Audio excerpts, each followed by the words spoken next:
With respect to Absolutely elections, ridiculous. it is vitally important that we follow rules, because if we start to acquiesce on an emotional level, or let's ignore this rule because it's easier to deal with the situation, do you think we like sitting here and feeling what's going on in this room? So you're saying that all the other 20 as counties follow was the rules pointed they out don't? before, this is a land of laws and not of men and women. If we decide to ignore the laws as we believe them to be and have been outlined for us, Mr. Berg eloquently has stated, as has Mr. Fox, that in certain cases we had to reject ballots because they were in the right location, wrong precinct, and the law says, the directives by the Secretary of State have said you have to ignore those ballots. And they have said, we don't agree with this directive, but the law states we have to follow it.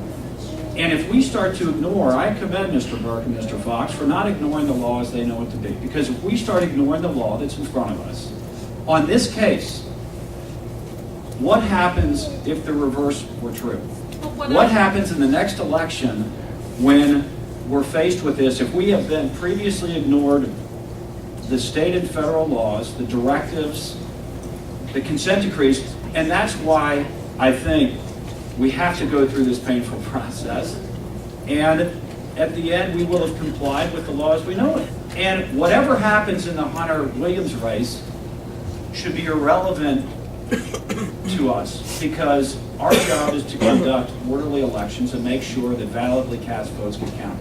And that's what I want to have accomplished. And this isn't a Republican, it shouldn't be a Republican versus Democrat thing, although it's been alleged here multiple times. We should care about how these votes are counted. And so I appreciate the concern. I don't agree with the allegations of conspiracy. These are 4 individuals, 3 and myself, that care about elections and differ with us on politics, differ with us on policy, but I don't think there's an individual up here that's going to try to do something that's inappropriate. So I'm sorry to go on, Mr. Chairman. But can I respond to that? I know you're saying you're following the law. We do have to wrap this up. Okay, I know you're saying you're following the law, and what it appears to me, we're following your interpretation of the law. And that is what is the difference here. It's not like we're trying to encourage you to break the law. Like African American people are lawbreakers. We do not appreciate that at all. It's your interpretation of the law. When you say you have 14 days to invite the Secretary of State to do something, it doesn't say you must wait 14 days. It's mandatory wait period of 14 days. That is not that's not in writing. It says you have up to 14 days.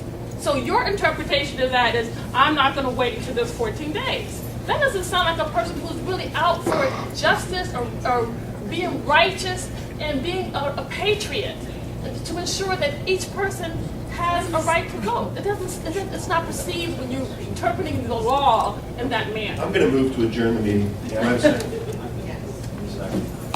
Any discussion on adjournment? My Lord, Jordan, and now. I know, but he's not the one. Thank you. I will stay here as long as you want. You say that we accuse you all of being racist. However, and if you vote today, you don't know if your family's history of votes has never been suppressed. You have to know what those have actually contributed. I don't know that. No, but Don't sit up there and say things when you don't know what's happening and what type of no, behavior. let me